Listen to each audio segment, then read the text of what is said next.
Hello दोस्तों, कैसे हो आप लोग। आई होप आप मस्त ज़बरदस्त एकदम जिंदाबाद होंगे।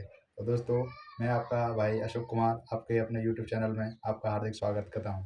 तो दोस्तों, आज हम बात करने वाले हैं कि मैंने सीआईएसएफ कांस्टेबल फायरमैन की जो वैकेंसी थी वो उसके लिए पढ़ाई कहाँ से की थी, कैसे पढ़ाई की थी, और उसका मतलब ऑनलाइन तैयारी की थी या ऑफलाइन तैयारी की थी, क्या मैंने बैच लिया था कि नहीं लिया था, ठीक है, तो कैसे तैयारी की थी। तो चलिए दोस्तों, वीडियो शुरू करते हैं। तो दोस्तों, अब मैं सबसे पहले अपने बारे में बात करता हूँ कि मैंने पढ़ाई कहाँ से की थी। तो दोस्तों, मैंने सबसे पहले जब ट्वेल्थ की थी तो ट्वेल्थ करने के बाद मैंने कुछ महीने बाद 5 से 6 महीने बाद वो तैयार कंपटीशन की तैयारी के लिए सोचा कि मैं सोचा कि चलो तय कंपटीशन की तैयारी करते हैं। तो कंपटीशन की तैयारी करने के लिए मेरे दिमाग में आया, तो मेरे आस पड़ोस के से जो लड़के थे वो कुछ तैयारी करने करने गए हुए थे। तो उन्होंने बोला कि अगर तू कंपटीशन की तैयारी कर रहा है तो तू ऑफलाइन कोचिंग लगा ले एक बार, उसके बाद तेरा थोड़ा सा बेस बन जाएगा, उसके बाद फिर तू ऑनलाइन भी कोचिंग कर सकता है। तो मैंने थोड़ा जो मेरे पास हुए जो मेरा करीब दोस्त था उससे पूछा कि क्या ये भाई सही है, ऐसा सही रहेगा मेरे लिए। तो उसने बोला कि हाँ बिल्कुल सही रहेगा, पहले तू ऑफलाइन कोचिंग कर, उसके बाद फिर ऑनलाइन अगर तू घर रह के भी करना चाहता है तो कर सकता है। तो दोस्तों, मैंने क्या किया, सबसे पहले तो मैं मेरा इधर बड़ा शहर पड़ता है मथुरा, मैं मथुरा से ही हूँ, ऐसे मथुरा डिस्ट्रिक्ट से। तो मथुरा डिस्ट्रिक्ट पड़ता है मेरा इधर, मथुरा शहर भी बहुत बड़ा है। तो कभी आइएगा आप देखने के लिए। तो उधर ही मेरा इधर आसपास इतना नज़दीक कोचिंग कोई है नहीं ऑफलाइन, तो उधर मेरा शहर पड़ता है, तो मैं उधर ही कोचिंग करने के लिए गया। तो मैंने उधर जाके कोचिंग किया। तो उधर देखा मैंने कई कोचिंगों में, तो मेरे को एक कोचिंग पसंद आया। तो उस कोचिंग में मैंने एडमिशन लिया। तो एडमिशन लेने के बाद मैं उधर पढ़ना शुरू किया, उधर कमरा लिया, कमरा लेने के बाद उधर पढ़ना शुरू किया। पढ़ना शुरू किया तो उसके बाद 2 से 3 महीने बाद मैंने पढ़ाई किया, 2 से 3 महीने तक पढ़ाई किया। उसके बाद उस टाइम पर जब मैं तैयारी कर रहा था तो उस टाइम पर कोरोना आ गया। कोरोना आ गया तो उस टाइम सभी कोचिंग धीरे धीरे बंद होने लगी। अब कोचिंग बंद होने लगी तो कोरोना में सभी मतलब कोई बाहर नहीं निकल रहा था, कोचिंग धीरे धीरे बंद हो गई। अब हमारी भी कोचिंग वाला जो उसका मालिक था वो भी बोलने लगा कि अभी कोचिंग आपको कुछ महीने के लिए बंद कर दी जाएगी, उसके बाद दोबारा दोबारा चालू कर दी जाएगी। ठीक है, तो धीरे धीरे अब हमने क्या सोचा कि वो कोचिंग बंद होने वाली है तो हम क्या करें। तो हमने कुछ नहीं, हम बोल रहे थे चलो देखते हैं कितने दिन बंद रहती है हमारी कोचिंग भी, ऐसे धीरे धीरे करके बंद हो गई। तो मैंने लगभग 3.5 से 4 महीने कोचिंग की थी उसका ऑफलाइन। उसके बाद वो हमारी कोचिंग बंद हो गई। अब बंद हो गई तो हमने सोचा कि चलो देखते हैं क्या होता है, खुलती है या नहीं खुलती। हमने कुछ दिन फिर अपना रूम पे ही पढ़ाई किया। अब रूम पे ही पढ़ाई किया तो पढ़ाई करते रहे। उसके बाद सोचा कि यहाँ तो कोरोना ज़्यादा हो रहा है। जब कोरोना ज़्यादा हो रहा था तो हमने सोचा कि हमको भी अब यहाँ से निकलना चाहिए, नहीं तो फिर हम इधर फंस गए तो फिर हम घर भी नहीं जा पाएंगे। तो फिर हम वहाँ से घर वापस आ गए। ठीक है, तो कोचिंग से वापस आ गए घर। अब सोचा कि अब क्या करें। अब हमने कुछ महीने तक तो ऐसे ही जो हमने बुक्स ली थी वहाँ से बुक्स खरीदी थी, तो वो बुक्स पढ़ना शुरू किया। बुक्स पढ़ना शुरू किया। उसके बाद फिर हम धीरे धीरे फिर जो मेरा एक दोस्त था उसने बताया कि तू अभी क्या कर रहा है। मैंने कि भाई कुछ नहीं कर रहा, मैं तो अभी जो उधर मैंने बुक्स ली थी उनको ही थोड़ा सा रिवाइज कर रहा हूँ, उनको उनमें से ही थोड़ा आगे मतलब थोड़ा प्रैक्टिस कर रहा हूँ। बोला था कि तू ऐसा कर, अभी तेरा मतलब कुछ कोर्स वगैरह कुछ तूने कंप्लीट कर लिया है। मैंने बोला कि भाई मैंने तो अभी आधा लगभग किया है। तो बोल रहा था कोई दिक्कत नहीं, तू अभी ऑनलाइन भी कर ले, अब तो तेरा थोड़ा बहुत मतलब तू इतना तो समझ गया है कि ऑनलाइन तो आसानी से मतलब समझ सकता है। ठीक है, तो हमको भाई पता ही नहीं था कि हमको करना क्या है। तो हमने सबसे पहले ऑनलाइन पहले यूट्यूब से ही पढ़ना शुरू किया। बोला था कि बैच ले ले किसी से, तो हमने ऑनलाइन पढ़ना शुरू किया। तो ऑनलाइन पढ़ना हमने यूट्यूब से शुरू किया। तो यूट्यूब पे हमें ऐसे ही वीडियो, पहले मैं क्या करता था ऐसे ही, पहले जब नए नए थे बिल्कुल तो हमको पता ही नहीं था क्या है और क्या नहीं है। तो फिर ऐसे ही पढ़ना शुरू किया। तो पढ़ना शुरू किया उसमें कोई भी मतलब एक वीडियो, जैसे कभी हम मैथ मैथ कर रहे हैं तो मैथ का कोई भी वीडियो उठा लिया, उसमें से एक दिन मैथ कर लिया, दूसरे दिन फिर नहीं किया, ऐसा कर लिया बाकी का। फिर हमें बाद में पता चला कि ये ऑनलाइन ये ऐप चलते हैं ना, उसके बारे में। तो उसके बारे में मतलब उससे भी हम पढ़ाई कर सकते हैं। तब जाके हाँ बताया कि RW है। तो RW के बारे में बताया, तो हमने RW के बारे में थोड़ा देखा कि RW क्या है। उसके बारे में फिर RW से हमने पढ़ना शुरू किया। ठीक है, तो RWA से हमने पढ़ना शुरू कर दिया। तो पढ़ते पढ़ते हमारा ऐसे करके धीरे धीरे लगभग कोर्स कंप्लीट हो चुका। ऐसे ही फिर मैंने भाई 2 चैनल्स में पर लगभग अपनी कंप्लीट जो कंपटीशन की तैयारी थी वो की थी। एक तो लगभग वो एग्जामपुर से की थी और एक RWA से। एग्जामपुर से मैंने थोड़ा बहुत किया था और ज़्यादातर मैंने RWA से ही किया था। तो RWA से मैंने अपना पढ़ाई तैयारी किया, मतलब कोर्स कंप्लीट किया। अपना कोर्स कंप्लीट करने के बाद फिर मैंने अपनी जो बुक्स खरीदी थी वो बुक्स में से मैंने प्रैक्टिस करना शुरू किया। ठीक है, तो मैंने दोस्तों ऐसे अपना पढ़ाई किया। ठीक है, मैं लगभग ये फायरमैन की जो वैकेंसी थी इसके लिए मैंने स्पेशल नहीं किया। ठीक है, मैंने स्पेशल इसके लिए तैयारी नहीं की थी क्योंकि मैं अदर एग्ज़ाम की तैयारी कर रहा था। तो उस एग्ज़ाम के चलते मेरा ये एग्ज़ाम मैंने ये भी दे दिया और ये भी मेरा निकल गया। ठीक है, तो अब आपको करना क्या है? ठीक है, तो आपको कैसे पढ़ना है? ठीक है, अब बात कर लेते हैं आपको कैसे पढ़ना है। मतलब किसी भी सब्जेक्ट को भाई पढ़ने के लिए आपको एक तो पर्टिकुलरली किसी भी एग्ज़ाम के लिए नहीं बनाना है पढ़ाई को। मतलब अपनी पढ़ाई को किसी भी एक पर्टिकुलर एग्ज़ाम के लिए नहीं बनाना है। जैसे अगर मैं फायरमैन की तैयारी कर रहा हूँ तो आपको फायरमैन के लिए तैयारी नहीं करनी है कभी भी। ठीक है, आपको फायरमैन के लिए केवल स्पेशल उसके लिए तैयारी नहीं करनी है। अगर आप फायरमैन की तैयारी कर रहे हो तो जितने भी फायरमैन से रिलेटेड जितने भी एग्ज़ाम हैं उन सब की तैयारी करनी है आपको। जैसे आप फायरमैन की तैयारी कर रहे हो तो उसमें आपका मैथ भी आता है, रीजनिंग भी आता है, हिंदी भी आता है और मैथ, रीजनिंग, हिंदी और जनरल नॉलेज भी आता है। ये आपके सभी सब्जेक्ट आते हैं। जितने सब्जेक्ट आपके आते हैं और वही सब्जेक्ट किसी अदर एग्ज़ाम में आ रहे हैं तो आपको उस एग्ज़ाम की भी तैयारी करनी है साथ ही। ठीक है, ये बात हो गई तैयारी की। अब बात कर लेते हैं आपको मतलब किसी एक सब्जेक्ट को तैयार कैसे करना है। तो भाई तैयार करने के लिए जैसे आपका मैथ हो गया तो भाई मैथ को आपको कभी भी ऐसे नहीं पढ़ना है। अगर आप मतलब फ्रेशर हो तो कभी भी आपको ऐसे नहीं पढ़ना है कि कोई भी वीडियो उठा ली और उसमें से कुछ पढ़ लिया और बस पढ़ के आज छोड़ दिया, कुछ लिखा नहीं। सबसे पहले क्या करना है, आपको जो भी जिस भी ऐप से मैं किसी भी ऐप का कोई मतलब वो नहीं बता रहा हूँ कि आप इसी से पढ़ो। मतलब किसी भी ऐप से, चाहे बेशक आप यूट्यूब से पढ़ो। मतलब बहुत सारी प्लेलिस्ट पड़ी हुई हैं। अगर तुम यूट्यूब से भी फ्री में भी पढ़ना चाहते हो तो यूट्यूब पर भी भाई बहुत सारी वीडियो पड़ी हुई हैं। आप किसी भी सब्जेक्ट को जीरो से लेके लास्ट तक, जहाँ बहुत आगे तक, लास्ट तक क्या और बहुत आगे तक आप कंप्लीट कर सकते हो अगर यूट्यूब से भी पढ़ना चाहते हो तो।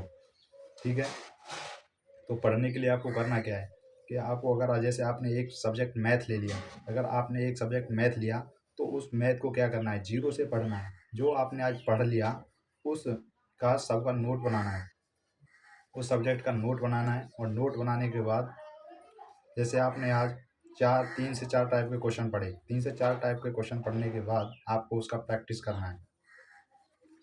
ठीक है, और नोट्स बनाना है। अगर अब पढ़ने के बाद अब उस सब्जेक्ट को मतलब उस जैसे आपने 2 टॉपिक पढ़ा, 1 टॉपिक पढ़ा, अब उस या ये 2 या 1 टॉपिक को पढ़ने के बाद अब आपको उस टॉपिक की वीडियो बिल्कुल भी नहीं देखनी है। ठीक है, उस टॉपिक की आपको वीडियो बिल्कुल भी नहीं देखनी है क्योंकि वीडियो देखने के लिए आपके पास टाइम नहीं होगा। ठीक है, आप एक बार जितना टाइम लगाना है वो टाइम लगा दो। आपको शुरुआत में करना क्या है, आपको शुरुआत में मतलब किसी भी सब्जेक्ट को एक पर्टिकुलरली टाइम नहीं देना है कि मैं 1 घंटे ये पढ़ूंगा, 5 मिनट ये पढ़ूंगा, 10 मिनट ये पढ़ूंगा। आपको पर्टिकुलरली ये टाइम बिल्कुल नहीं देना है। आप मान के चलो जैसे मैथ पढ़ रहे हो तो मैथ में आपको 1.5 से 2 घंटा भी लगेगा, 1.5 घंटा कम से कम, 1.5 से 2 घंटा आपको मतलब एक वीडियो देखने में अगर नोट्स बना के करोगे तो कम से कम लगेगा ही 1.5 से 2 घंटे। नोट्स बना के करोगे तो 1.5 से 2 घंटे वीडियो में उसमें वीडियो देखने में लगेगा। बट होगा क्या, अगर आपने 1.5 से 2 घंटे देख एक वीडियो को देख लिया, 1-1.5 घंटे की वीडियो को देख लिया और आपने उसके नोट्स बना लिए तो आपको वो इतना आगे फ़ायदा देगा क्योंकि आपको उस टॉपिक का वीडियो फिर आगे कभी नहीं देखना पड़ेगा। अगर देखना भी पड़ेगा, कोई उसमें नया टाइप आया तो क्या होगा, आप उस नए टाइप के क्वेश्चन को उसमें ऐड कर दीजिएगा। ठीक है, जो आपने नोट्स बनाए थे उसमें आप ऐड कर दीजिएगा, आपका वही पुराने से लेकर नए तक हो जाएगा। ऐसे आपको ये अपना सिलेबस कंप्लीट कर लेना है। ठीक है, सिलेबस कंप्लीट करने के बाद आपको अच्छे से अपना नोट्स तैयार कर लेना है। ठीक है, और नोट्स तैयार कर लें। ऐसे ही आपको एक सब्जेक्ट का नहीं, पर्टिकुलरली हर एक सब्जेक्ट का, हिंदी का भी आपको ऐसे ही करना है, मैथ का, रीजनिंग का। और रीजनिंग का, जैसे रीजनिंग का है, रीजनिंग का आपको एक बार पढ़ने के बाद कुछ टॉपिक उसमें ऐसे हैं जो जिनको एक बार पढ़ने के बाद आपको दोबारा पढ़ने की ज़रूरत बिल्कुल भी नहीं पड़ेगी। ठीक है, तो उन टॉपिक का आपको नोट्स बनाने हैं। ठीक है, हिंदी के हिंदी के टॉपिक हो। ठीक है, तो इस प्रकार आपको नोट्स बना लेना है। मतलब हर सब्जेक्ट के आपको धीरे धीरे धीरे धीरे, क्योंकि आपको करना क्या है, आपको कुछ नहीं करना। क्यों? आपको धीरे धीरे धीरे धीरे, मान के चलो आपका एक एग्जाम आ रहा है, कोई दिक्कत नहीं, उस एग्जाम को आप अपनी चलते चलते, मतलब जैसे आप नोट्स बना रहे हो, पढ़ाई कर रहे हो, उस अधूरी पढ़ाई के चलते आप उस एग्जाम को दो। उस एग्जाम को देने के बाद आपको फिर कोई दूसरा फॉर्म आएगा, उस दूसरे फॉर्म को भरो।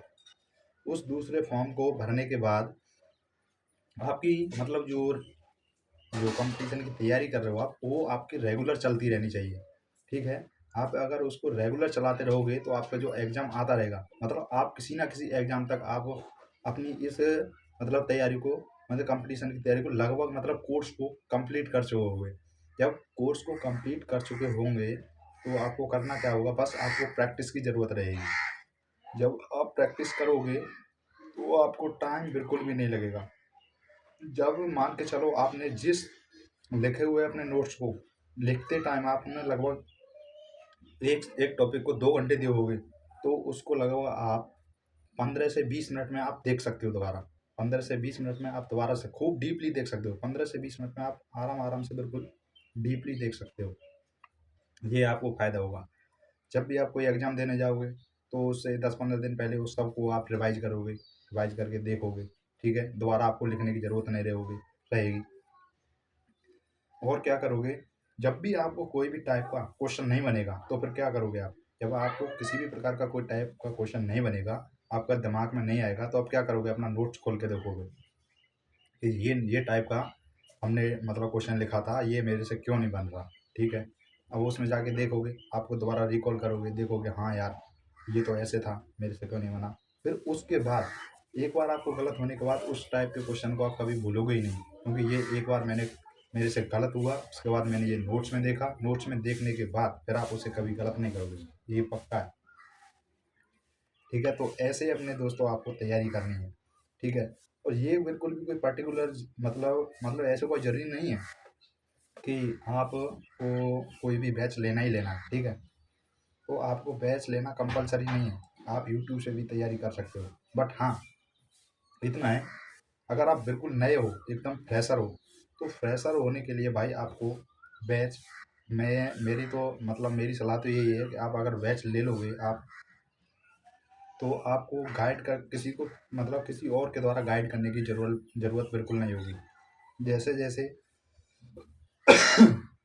जैसे जैसे कोर्स में आपको गाइड करते जाएंगे, वैसे वैसा आप अपना कोर्स कंप्लीट करते जाइए। कोर्स कंप्लीट होने के बाद आपको खुद महसूस होने लगा कि हाँ मैं अब कंपटीशन की तैयारी में आ चुका हूँ। कंपटीशन की तैयारी में आने के बाद आपको धीरे धीरे आपका कोर्स कंप्लीट हो जाएगा। आपको लगेगा कि अब मैं थोड़ा सा एग्ज़ाम में स्कोर करने लगा हूँ।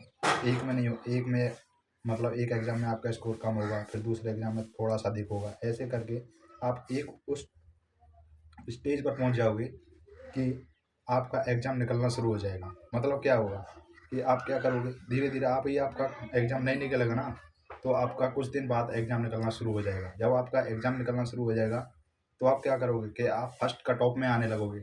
आप मतलब उस तैयारी तक पहुँच जाओगे कि आप कट ऑफ में आने लगोगे। कट ऑफ में आने के बाद आपको क्या होगा, कट ऑफ पे आने के बाद आपके साथ अगर धीरे धीरे ऐसे ही बढ़ते रहोगे ना, तो क्या होगा, आपके साथ ऐसा भी होगा कि आप कट ऑफ में आओगे, उसके बाद फाइनल में रह जाओगे। ठीक है, ऐसा भी होगा, क्योंकि मेरे साथ ऐसा भाई कई बार हुआ। मैं 2 से 3 बार ऐसे करके कई बार रह गया।